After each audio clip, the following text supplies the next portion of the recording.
Hello दोस्तों, नमस्कार। मैं रंजीत, आपका चैनल आर के हॉरर स्टोरी हिंदी। आज मैं आप लोगों को एक भूतिया बस स्टैंड की कहानी सुनाने जा रहा हूँ। तो बिना देर किए हुए चलते हैं कहानी से। गांव सुदर्शनपुर के किनारे स्थित वह बस स्टैंड वर्षों से अजीबोगरीब घटनाओं का गवाह रहा है। यह बस स्टैंड गांव से करीब 5 किलोमीटर दूर जंगल के पास बना हुआ था। वहां से दूर दूर तक सिर्फ घना अंधेरा और पेड़ों की सरसराहट सुनाई देती थी। इस स्थान को लोग भूतिया बस स्टैंड के नाम से जानने लगे थे। हर कोई वहां जाने से डरता था, खासकर रात के समय। सुदर्शनपुर के बूढ़े लोग अक्सर बस स्टैंड से जुड़ी एक पुरानी कहानी सुनाया करते थे। कहते हैं कि लगभग 30 साल पहले एक भयानक हादसा हुआ था। बस की एक यात्रा में बारिश की घनी रात में एक बस अनियंत्रित होकर पलट गई थी और उसमें सवार सभी यात्री मारे गए थे।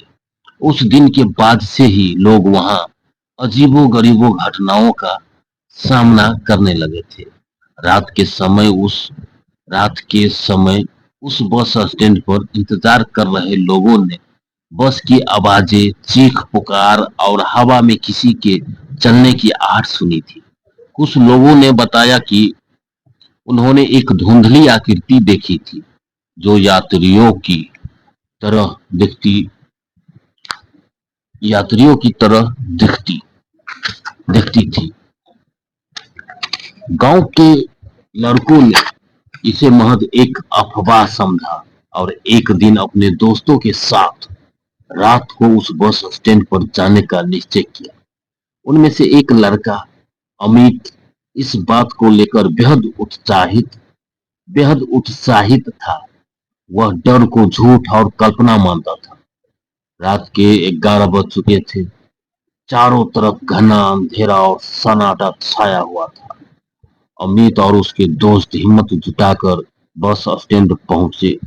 वहां पहुंचते ही उन्हें एक अजीब सा माहौल महसूस हुआ।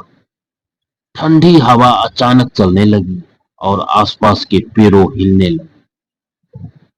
वे आपस में बातें कर ही रहे थे कि उन्हें किसी के रोने की आवाज सुनाई दी। सभी दोस्त चौकन्ने हो गए। अमित ने आवाज को मजाक समझा और वह दोस्तों को डराने के लिए बस स्टैंड के पास लगे पुराने बेंच पर बैठ गया। तभी उसे ऐसा लगा जैसे कोई अदृश्य शक्ति उसके कंधे पर हाथ रख रही है। उसके शरीर में अचानक सिहरन दौड़ गई। उसने चारों ओर देखा, लेकिन कोई भी दिखाई नहीं दे रहा था। दोस्त भी उसे घूरने लगे, क्योंकि अब उन्हें भी हवा में कुछ अजीब महसूस हो रहा था। अचानक बस स्टैंड की ट्यूबलाइट खुद ब खुद बंद और जलने लगी जलने बुझने लगी। साथ ही हवा में मानो किसी की भारी कदमों की आवाज सुनाई देने लगी। सभी दोस्त हड़बड़ा गए और बस स्टैंड से भागने लगे, पर अमित वही बैठा रहा। वह इतनी जल्दी हार मानने वाला नहीं था। कुछ ही पलों में उस पुरानी खंडहर जैसी बस स्टैंड पर खून की बूंदों की बू आने लगी।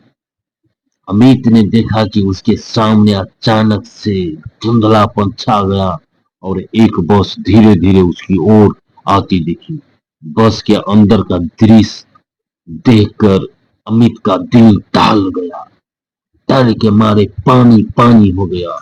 सारे शरीर उसके पानी से भीग चुका था और उस बस के अंदर का दृश्य दिल दहला देने वाला था। टूटे हुए कांच, बिखरे हुए सामान और खून से लथपथ सीटें।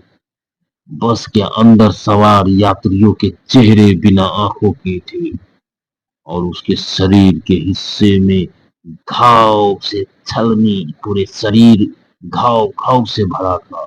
सारे के सारे आत्मा स्पर्श में भरा हुआ था। अमित की सांसें जैसे रुक गई हो। उसके शरीर कांपने लगा था, मानो कि वो जिंदा ही है। उसके शरीर में कुछ नहीं बचा है। वो भागने का भी बहुत कोशिश की। अमित ने जब भागने की कोशिश किया लेकिन उसको जैसे लगा कि उसकी टांगे जैसे जम चुकी हो, तभी अचानक बस का दरवाजा खुलता है और उसमें से एक साया बाहर आया। यह वही साया था जिसकी लोग वर्षों से चर्चा करते आ रहे थे। उस हादसे का अकेला बचे हुए यात्री का भूत, उसके हाथ में एक टूटी हुई टिकट थी और उसकी आंखों में दर्द और क्रोध का मिला जुला भाव था। छाया अमित के पास आया और उसे घूरने लगा।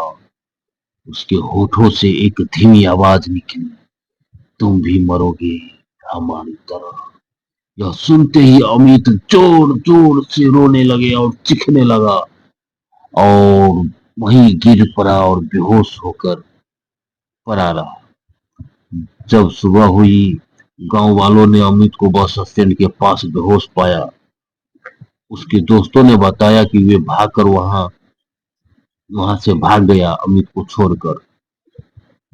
अमित को अकेला छोड़कर आना पड़ा। उसके बाद कोई भी कभी उस बस स्टैंड पर रात के समय जाने की हिम्मत नहीं कर पाया। अमित कई दिनों तक सदमे में रहा। वह उस रात की घटना को कभी नहीं भूल पाया। गांव में अब भी लोग इस घटना का जिक्र करते हैं और कोई भी उस बस स्टैंड के पास जाने की हिम्मत नहीं करता। हर रात जब हवा सन्नाटे में गूंजती है, लोग कहते हैं कि वे अब भी उस भूतिया बस की आवाजें सुन सकते हैं, जो एक बार फिर अपने यात्रियों को लेने आती है। लेकिन इस बार मरे हुए यात्रियों को नहीं, इस बार जिंदा लोगों को लेने आते हैं। धन्यवाद दोस्तों।